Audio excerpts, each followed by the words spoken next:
Você precisa entender uma coisa antes que seja tarde demais. A voz que você escuta da boca da pessoa que ama pode não ser dela. Pode ser uma imitação perfeita, uma cópia sem falhas, uma armadilha criada por algo que existe desde antes de qualquer oração ter sido inventada. O colecionador de vozes.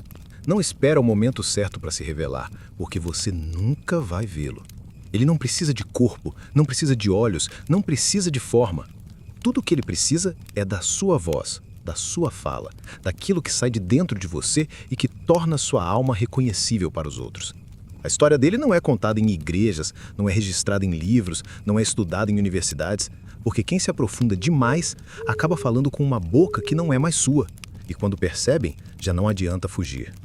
Dizem que o primeiro homem a ouvi-lo foi um pregador, ainda nos séculos mais antigos, que começou a anunciar palavras que não vinham do coração, mas sim de um sussurro escondido atrás das paredes da própria mente.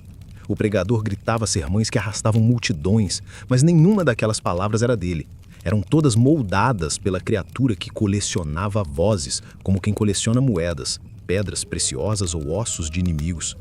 Desde então, cada geração que o escuta tem a mesma sensação. O som não é apenas ouvido. Ele invade, corrói, suga algo de dentro. O colecionador de vozes não apenas repete.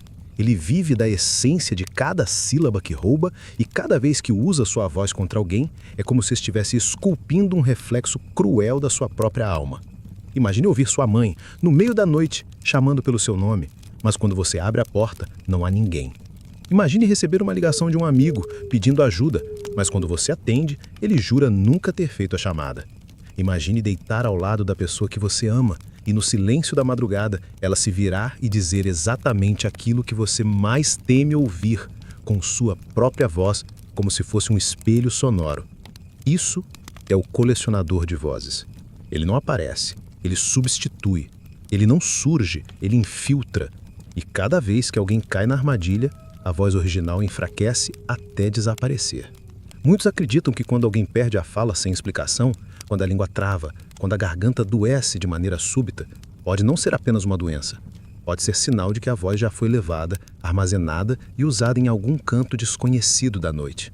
O mais perturbador, no entanto, não é o roubo da voz, mas o que ele faz com ela, porque ele sabe onde usar, ele sabe como machucar. Já houve relatos de pessoas enganadas a cometerem atrocidades, seguindo ordens que acreditavam serem de familiares.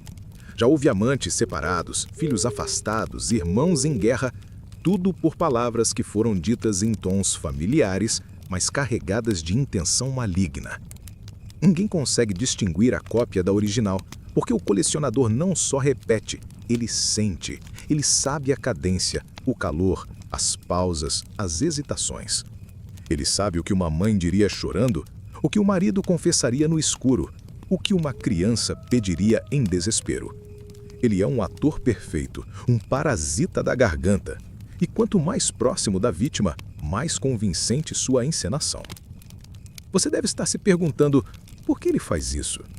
A resposta é simples e ao mesmo tempo impossível de aceitar. Ele não precisa de razão, porque é uma entidade antiga, um resto de algo que nunca foi humano. O colecionador de vozes não busca poder como os demônios das histórias religiosas, não deseja almas no sentido comum. Ele deseja fragmentos, pequenos pedaços da identidade, aquilo que nos faz únicos diante dos outros. A voz é a marca da nossa existência, é aquilo que nos distingue no meio da multidão. Ao roubar isso, ele não apenas destrói a confiança entre as pessoas, ele apaga a própria essência de quem foi silenciado. E aqui vem a parte mais terrível.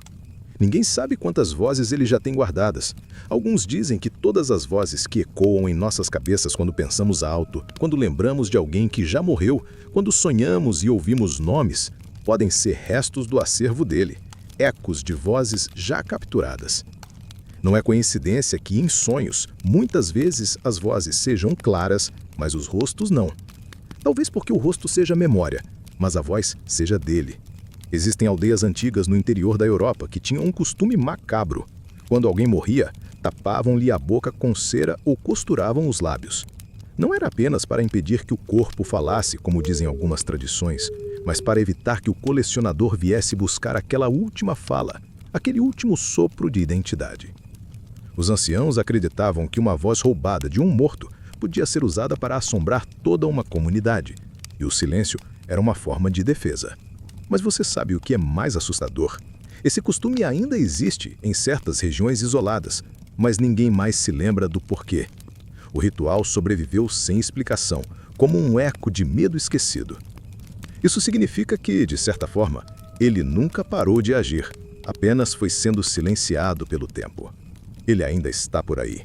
E talvez agora mesmo, quando você escutar alguém lhe chamar ao longe, precise se perguntar se realmente é aquela pessoa, ou se já é tarde demais. O colecionador de vozes se fortalece quando você responde, quando você aceita o chamado, quando você abre a porta ou atende a ligação. Ele não força a entrada, ele convida e espera a sua aceitação. E é justamente aí que reside o perigo.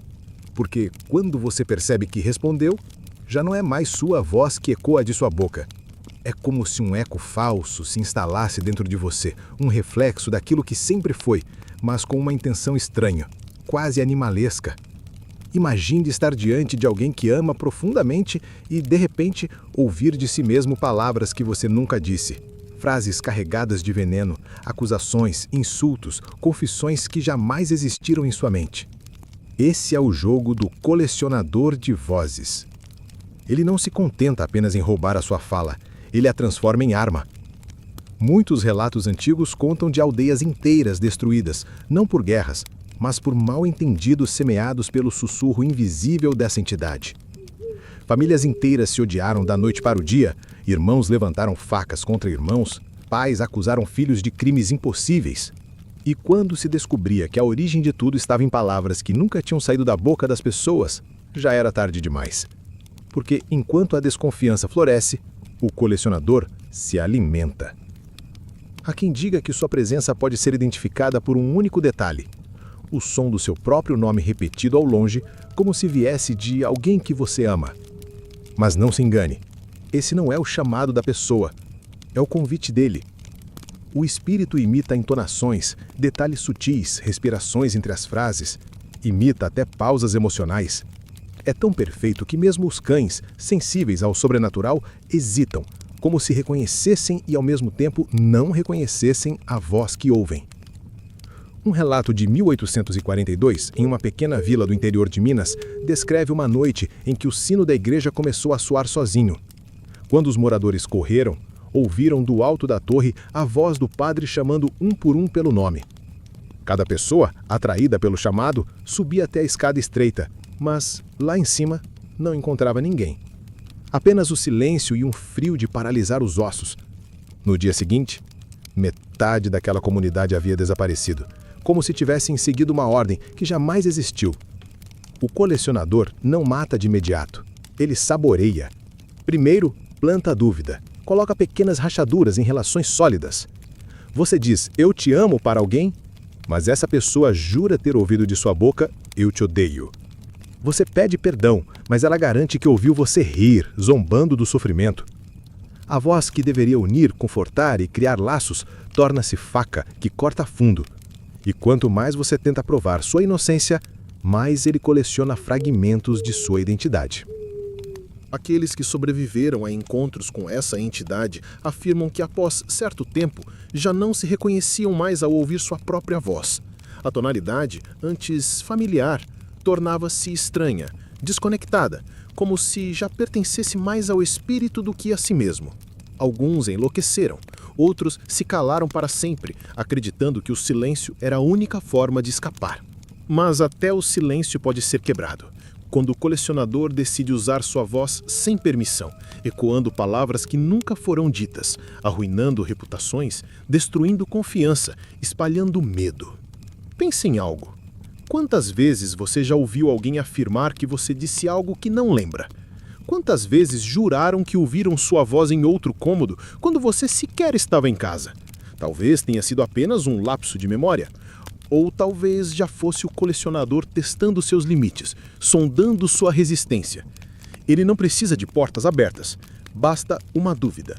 Basta uma vez em que você hesite ao se perguntar: será que eu realmente disse isso? E é nesse instante que você perde a posse de si mesmo. Porque O que é a identidade humana se não a soma de nossas palavras, promessas e lembranças? Se um espírito pode arrancar isso de você, pode também esculpir uma versão sua que jamais existiu. E quando essa versão começa a andar solta no mundo, seus amigos, familiares e amores não verão mais você, apenas aquilo que o colecionador moldou. Ele não busca apenas vozes, ele busca vidas. Porque quando sua fala já não lhe pertence, o próximo passo é simples. O mundo acreditará mais nele do que em você. E no final, você se verá preso ao silêncio absoluto, enquanto sua voz, roubada e corrompida, ecoa pelas bocas daqueles que confiam no que ouvem. E, no instante em que até você acreditar que não é mais dono de si, o colecionador terá completado sua obra. Se você chegou até aqui, cuidado. Talvez tenha ouvido algo atrás de você, enquanto eu narrava essa história. Mas não se preocupe. O colecionador só se aproxima de quem ignora os sinais. Então, se você não quer que sua voz seja próxima a ser levada, deixe o seu like agora, se inscreva no canal e ative o sininho. Porque a única forma de se proteger é manter essa voz aqui, do nosso lado.